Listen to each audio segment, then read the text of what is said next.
Thank you, Boy Uma, sa pag-agwala sa amin nga barangay kag sa bulig mo ka naman kag kabay para ko sa ikaw buligan dya sa atin nga banwa kag salamat kid sa iskan paano nakabulig daw naman. Salamat kid.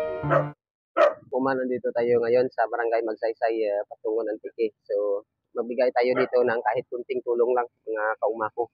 So, kung nakikita ninyo yung bahay niyan kauma natin, bibigyan natin yan ng tulong mga kauma ko.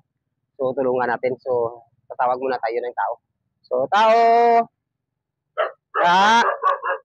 Tao! So, hintayin muna natin dito. So, dito plus ate. So, ate, kumusta po? Marami pala kayong aso. So, kumusta po kayo? Ako nga pala si Bayuma. Sa inyo po ba, babae? Okay. So, dito nga pala si Bayuma, nag-iikot-ikot lang. Dahil nga sa nakita ko yung bahay ninyo, so dito, sabi ko daan muna ako para magbigay ng kahit kunting tulong man lang. Dahil nga yung gusto ni Bayuma, yung magbigay ng kahit kunting tulong sa mga kauma ko na hindi pa napuntaan.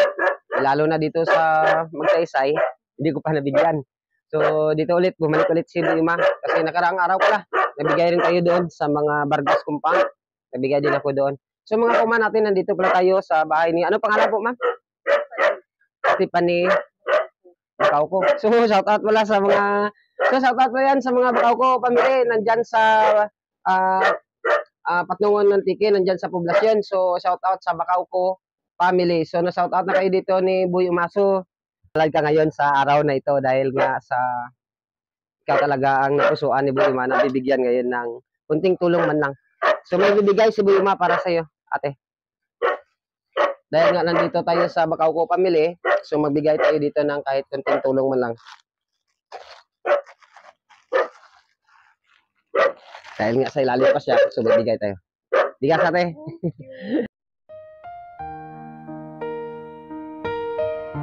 Bigas si Ma'am nga Stephanie dahil nga sa ano. So, yung nanay mo po? Nagtatrabaho. Ikaw, ano trabaho po? Hindi, nag-aaral lang. Saan po? Sa UA. Sa UA. Anong year na po? Graduating. Graduating na. Graduating course po. Food tech. Yun, ako. Sarap talaga ito magluto si Ma'am Stephanie kasi food tech siya.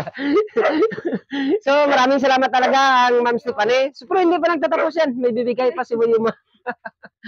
Dahil nga sa ininasahan ni Ma'am Stephanie na may bibigay pa si Bayuma, may grocery ka pa.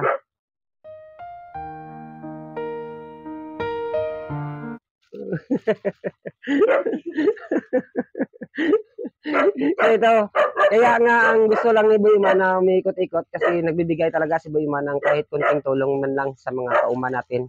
So dahil nga nabigay na natin yung bigas, grocery kay Ma'am Stephanie, nagbibigay pa si Bayuma na hindi mo talaga makakalimutan. Souvenir mags.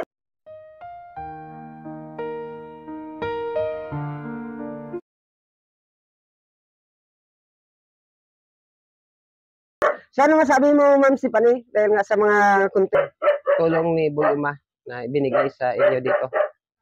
Thank you sa tulong, tapos sana marami pa akong matutunan. Okay, dahil nga sinabi ni Ma'am Stephanie na marami pa tayong matutulungan. Talagang marami pa tayong matutulungan dahil ibang barangay pa na hindi pa natin nabutan. So dito yung Magsaysay, pinuntahan ulit ni Boy Uma. So alam ko na marami ng barangay na pinuntahan ko. Dito sa Magsaysay, ilan pa lang ang nabigyan ko. So nandito tayo bumalik mga kauma ko dahil magbigay ko ulit ng kahit kunting tulong man lang sa mga kauma natin. So dahil nga sa mapalay ka ngayon, Ma'am Stephanie, maraming salamat. Pag-igian mo yung pag-aaral mo dahil nga yan talaga ang pinaka maganda yung makatapos ka sa pag-aaral mo sa Foodtech. So congratulations ulit. Sa mabuhay pala sa Bacauco family, so more power and God bless. At huwag niyong kalimutan na mag-follow and like sa Facebook page ni EGM Salgado alias Boy Uma. Kabay para ko sa ikaw buligan. Salamat gid.